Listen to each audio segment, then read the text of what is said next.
Buen día para todos y todas, mi nombre es Laura Lucía Contreras Moreno, soy estudiante de tercer semestre de Medicina en la Universidad Pedagógica y Tecnológica de Colombia y hoy traigo un ensayo clínico aleatorizado, el cual se titula Mesilato de fenoldopan en la necrosis tubular aguda temprana, un ensayo clínico aleatorizado, doble ciego y con control de placebo. Este ensayo fue publicado en el año 2005 by the National Kidney Foundation, Inc. Aquí podemos encontrar sus autores y vamos a ver qué resultados arrojó el mismo. Bueno, entonces acá podemos encontrar la tabla de contenido para el desarrollo de la exposición. Vamos a comenzar con la introducción, hablando de la patogénesis de la necrosis tubular aguda. Esta es una patología multifactorial que puede ser iniciada por múltiples lesiones, tales como isquemia, anestesia general, medios de contraste, sepsis y falla cardíaca. En su primera fase va a reducir el flujo renal en un 41%, el flujo de sangre, especialmente en la unión de la corteza con la médula renal, y pues también generará una disminución de la velocidad de filtración glomerular. En estudios con animales se ha encontrado que los vasodilatadores parentales reducen la necrosis durante periodos de isquemia. Esto no se ha podido observar en humanos, ya que bien sea los ensayos inician el tratamiento relativamente tarde o tienen una falta de consenso acerca de cuándo iniciar el tratamiento o una falta de titulación de una terapia para mantener una precarga cardíaca óptima y minimizar la hipotensión. Vamos a ver que este estudio se realizó en pacientes con un diagnóstico de necrosis tubular aguda precoz. Debemos de tener en cuenta que es el fenoldopan, que es una dopamina alfa 1 de acción corta agonista del receptor, la cual disminuye la resistencia vascular sistémica, mientras que simultáneamente incrementa el flujo de sangre renal.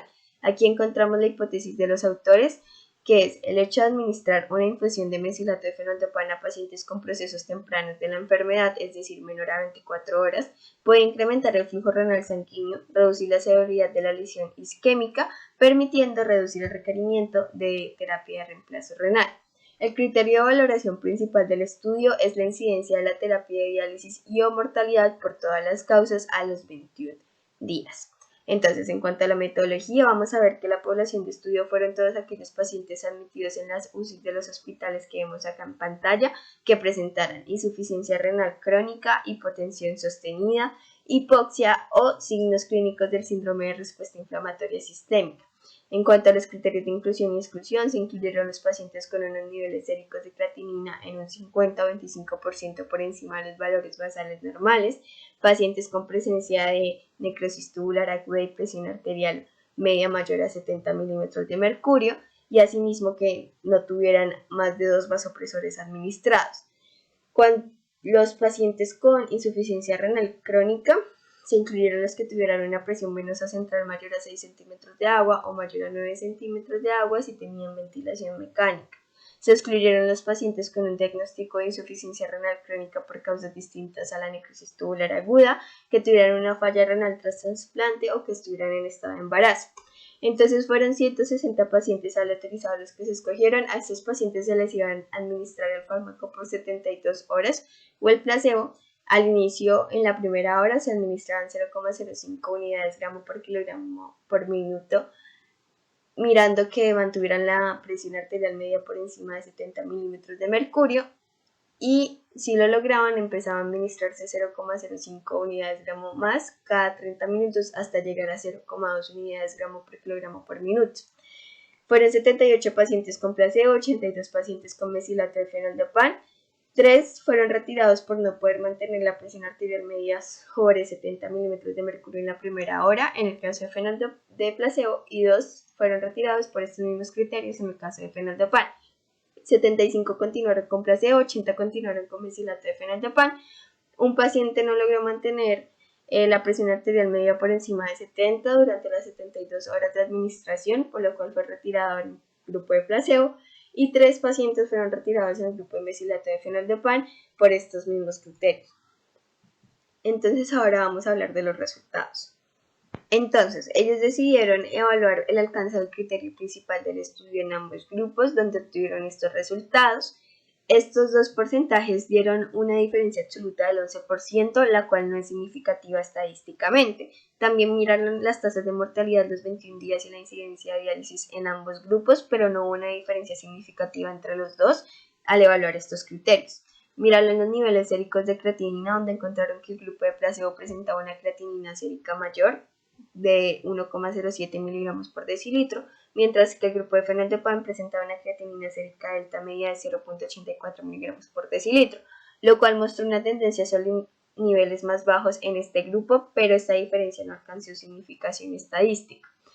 También evaluaron subgrupos como los pacientes con o sin diabetes, ya que estudios previos han mostrado que los vasodilatadores parentales pueden empeorar los resultados en los pacientes que tienen diabetes con insuficiencia renal aguda. Aquí encontraron estos resultados que vemos que los porcentajes pues tienen más o menos una diferencia significativa y ellos creen que esta diferencia se vio una menor incidencia de tratamiento de diálisis en los pacientes en el grupo con fenoldopan. También evaluaron los pacientes que presentaron necrosis tubular aguda después de una cirugía cardíaca, que vemos los porcentajes acá, los cuales pues se deben principalmente a que hubo también una menor incidencia de necesitar diálisis en los pacientes o en el grupo de fenoldopan. También ellos construyeron una curva de supervivencia de Kaplan-Meier para ambos grupos para mirar cómo el efecto de la infusión de fenoldopan en el tiempo hasta el criterio principal del estudio. Entonces acá vemos que desde el día 3 las curvas se empiezan a separar, pero pues esto la verdad no dio un resultado significativo. También evaluaron en los pacientes con falla renal crónica.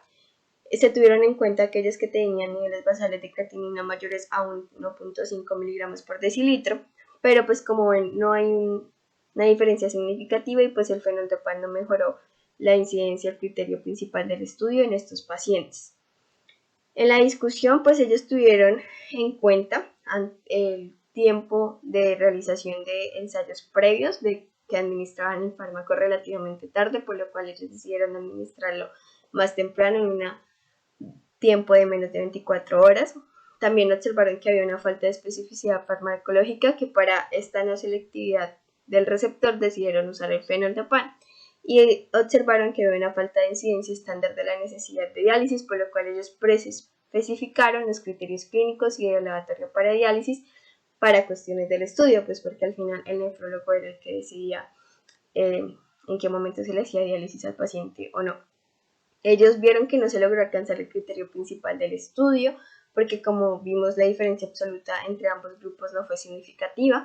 Creen que se necesitarían 466 pacientes para lograr una significación estadística y pues resaltan los resultados de los análisis en subconjuntos que vimos de los pacientes que no tenían diabetes y los pacientes que presentaban necrosis tubular aguda luego de una cirugía cardíaca, que tenían una menor incidencia en los pacientes con fenoldopan a necesitar una diálisis. Por último, en las conclusiones, vemos que la administración de fenoldopan en comparación con el placebo no dio resultados significativos. Se encontraron resultados significativos en los pacientes sin diabetes o con cirugía cardíaca postoperatoria, pero se necesita un ensayo retrospectivo más grande en pacientes postoperatorios sin diabetes para confirmar estos resultados.